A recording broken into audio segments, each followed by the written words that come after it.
Hi everybody, here I am back in my Airbnb office, if you will, on my Airbnb couch/bed.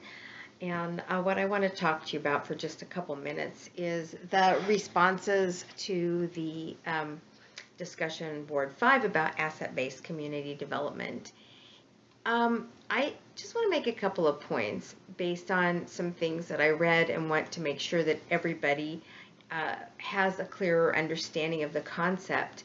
First of all, asset-based community development is not just looking at the glass as half full. It's grounded in research that shows that people live up or down to their vision of their situation and of themselves. If you are told you are a failure long enough, you might begin to believe it.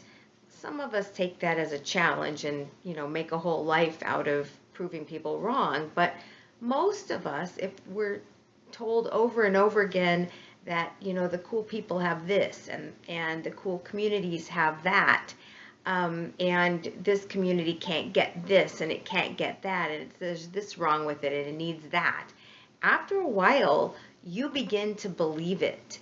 And you begin to believe that you won't be able to succeed unless somehow, like magic, somebody hands you all these things you don't have. That success looks like having situations or things. You begin to feel that you need to be rescued.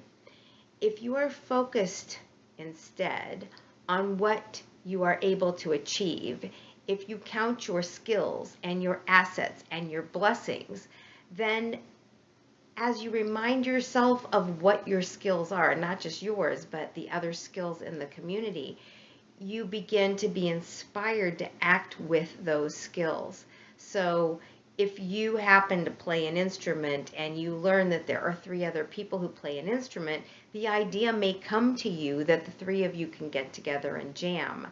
And that would be true of any sets of skills. If you love to garden and there's somebody who works on landscaping for a living or landscape maintenance for a living, and there's somebody else who, just loves some aspect of growing food or urban gardening, then when you begin to know who those other people are who share your interests, then suddenly the idea that you could come together and together you could build something that one of you on your own couldn't build becomes a possibility.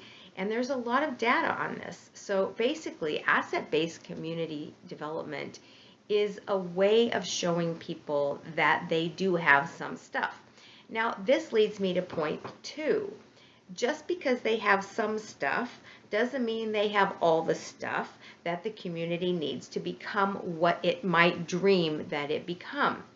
You cannot rely, sometimes you can, but there are plenty of times where you cannot necessarily rely on local skills without other help. So that extra help could come from the government or organizations or foundations. But the trick, or the key, I guess, is that ABCD, Asset-Based Community Development, says that the community gets to decide what its dreams are, what its vision for itself is, what community enhancement or betterment looks like to community members. And then when the community has the vision, then it invites the government, foundations, nonprofits, residents, politicians. It invites people who have resources or access to resources to the table and tells them this dream and asks them for help to craft the plan to get there or to bring the tools that they already know what the plan is, that they need these tools to get there. So it's okay to bring outside tools and outside resources.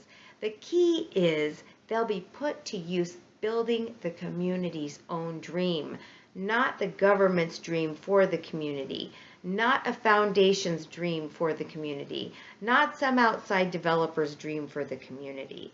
So the community gets to dream first, to envision its future first, And then it invites these outside resources. And usually the community's dream is going to be driven by the local assets. Not just because some people are musicians and some people are artists and some people know how to grow gardens and some people are educators, but because the dreams of a community are basically built from the aspirations around their lives, and that necessarily has to do with who people are and what their values are and what their skill sets are. Okay, so finally,